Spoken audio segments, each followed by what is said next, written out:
மக்கள் வணக்கம். இந்த இனிய காலை பொழுதில் உங்களை சந்திப்பதில் மிக்க மகிழ்ச்சி அடைகின்றேன்.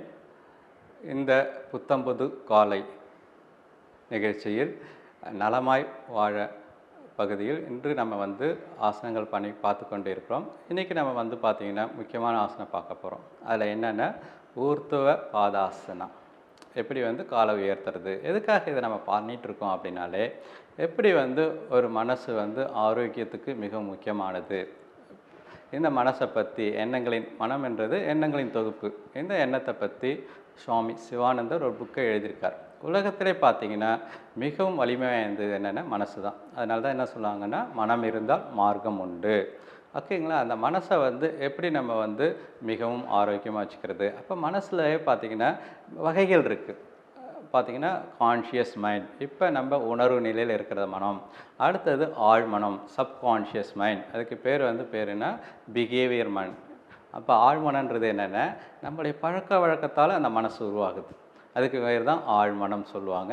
அடுத்தது சூப்பர் கான்ஷியஸ் மைண்ட். எப்போ நம்ம தியானம் அதேமாரி யோகா பயிற்சிகள்லாம் பண்ணக்குள்ள இந்த சூப்பர் கான்ஷியஸ் மைண்ட், இந்த மைண்ட் நம்மளுக்கு அதிகமாகும். ஸோ இந்த மனசையும் ஆரோக்கியமாக வச்சுக்கணும், உடலையும் ஆரோக்கியமாக வச்சுக்கணும். ஏன்னா ஆரோக்கியன்றது ஒரு ரிசல்ட்டு தான், தீர்வு தான்.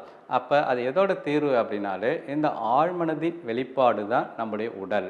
அப்போ ஆழ்மனதும் நல்லா இருந்ததுன்னா உடல் நல்லா இருக்கும். அப்போ ஆழ்மனதுன்னா என்னென்னு பார்த்தோன்னா அது பழக்க வழக்கம். அப்போ நம்ம பழக்க வழக்கம் நல்லா இருந்தால் நம்ம உடல் நல்லா இருக்கும். அப்போ உடல் ஆரோக்கியமாக இருக்கணும்னா நம்ம பழக்க வழக்கத்தை மாற்றணும். ஸோ அதுக்காக தான் இன்றைக்கி நம்ம பார்க்க போகிற ஆசனம் உத்தித்த பாத ஆசனம். உத்தித்தனாலே உயர்த்துவது, பாதனாலே கால். அப்போ நம்ம காலை உயர்த்தும் பயிற்சியை நம்ம இன்றைக்கி பார்க்க போகிறோம். இப்போ நம்ம தளர்வான நிலை இருக்கும். இது பேர் சாந்தி ஆசனம் ஆர் சவாசனம் பேர். இதுக்கு கால் அகலமாக இருக்குது, கைகள் ரெண்டும் உடம்புலேருந்து கொஞ்சம் அகலமாக இருக்குது, உள்ளங்கை மேலே பார்த்து இருக்குது. இது எதுக்காக நம்ம பண்ணுறோம் அப்படின்னாலே, இந்த பகுதியில் பார்த்திங்கன்னா நம்மளுக்கு நிறைய மசில்ஸ் ரொம்பவும் ரிலாக்ஸ்டாக தரையில் இருக்கும். இப்போ ஆரம்ப நிலைக்கு வரோம். இப்போ பொறுமையாக அதுக்காக கால்கள் ரெண்டு சேர்த்து கொண்டு வரோம், உணர்வுபூர்வமாக கொண்டு வரோம். கைகள் ரெண்டும் உங்கள் உடம்பு வெட்டி கொண்டு வந்துட்டு இந்த ஆரம்ப நிலையில் இருக்கும். இதுக்கு நம்ம பொறுமையாக உணர்வுபூர்வமாக இப்போ காலை கொண்டு வரோம். அதுக்கு என்ன பண்ணணும் அப்படின்னாலே, எடுத்தோடனே காலை தூக்கக்கூடாது. இந்த காலுக்கு ஆதாரமாக காலை தூக்குற தசை எங்கே இருக்குது அப்படின்னாலே உங்களுடைய வயிற்றின் உள்பகுதியில் இருக்குது. அது எங்கேருந்து ஆரம்பிக்கும்னாலே உங்களுடைய தொராசிக்கின் கடைசி பகுதி, உங்களுடைய நடு எலும்பு கடைசி பகுதியில் அதுக்கு பேர் குரூப் ஆஃப் மசில்ஸ் இருக்கும், இலியாக் சாஸ்ன்னு பேர். இந்த மசில்ஸ் தான் உங்கள் காலை உயர்த்துது. அந்த காலை உயர்த்தத்துக்கு அந்த மசில்ஸை நம்ம இன்வால்வ் பண்ணணும். அதிலேருந்து நம்ம காலை தூக்கக்குள்ள தான் நம்மளுக்கு கால் வலி இல்லாமல் அந்த தசையை வலுவாக்கணும். அப்போ அந்த தசைக்கு என்ன பண்ணணும்னா, ஃபஸ்ட்டு உங்களுடைய நாபிக்கு அடிப்பகுதியை நல்லா டைட் பண்ணணும். நல்லா மூச்சை வெளியே விட்டுட்டு அதை நல்லா டைட் பண்ணணும். இதுக்கு நம்ம நார்மலாக உடியான பந்தான்னு சொல்லுவாங்க. இப்போ அதை டைட் பண்ணிவிட்டு ரிலாக்ஸ்டாக பொறுமையாக உங்களுடைய 2 பாதத்தையும் உயர்த்தணும். உத்தித்தனால உயர்த்துறது, பொறுமையாக உயர்த்தி ஒரு 45 டிகிரி, அவ்வளோதான். 45 டிகிரி வரைக்கும் நம்ம மெயின்டைன் பண்ணணும். இதில் ரிலாக்ஸாக நம்ம மெயின்டைன் பண்ணணும். ஓகேங்களா. ஸோ இந்த ஆசனத்தில் இதை நம்ம மெயின்டைன் பண்ணணும். ஏன்னா உங்களுடைய மனசுக்கும் வயிற்றுக்கும் ரொம்ப தொடர்பு உண்டு. ஏன்னா மனசு கொஞ்சம் மாறிடுச்சு, கவலையாயிடுச்சு, ஏதாவது ஆயிடுச்சுனாலே உங்களுக்கு செரிமானம் நன்றாக இருக்காது.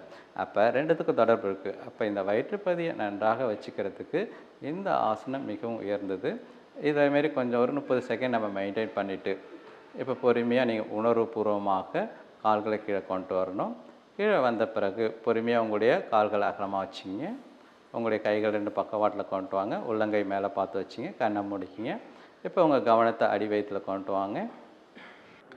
நம்ம இன்றைக்கி இந்த உத்தித்த பாத ஆசனம் பார்த்தோம்.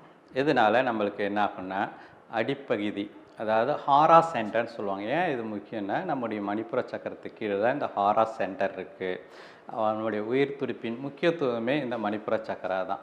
இது ஆரோக்கியமாக இருந்தால் தான் நம்முடைய மனம் ஆரோக்கியமாக இருக்கும். அப்போ மனம் நல்லா ஆரோக்கியமாக இருந்தால் தான் நம்ம உடல் ஆரோக்கியமாக இருக்கும். அப்போ ஏற்கனவே பார்த்தோம், உடல்ன்றது ஒரு ரிசல்ட்டு தான். நம்ம ரிசல்ட் நல்லா வரணும்னா என்ன பண்ணணும், மனசு ஆரோக்கியமாக வச்சுக்கணும். அப்போ இந்த ஆசனங்கள் நம்ம தினமும் பகிர்ந்து ஆரோக்கியமாக வச்சுப்போம். இந்த ஆசனங்கள் நம்ம தினமும் பயிலுவோம். ஓகே, மிக்க நன்றி. நம்ம மீண்டும் ஒரு பயிற்சியில் மீண்டும் சந்திப்போம். நன்றி, வணக்கம்.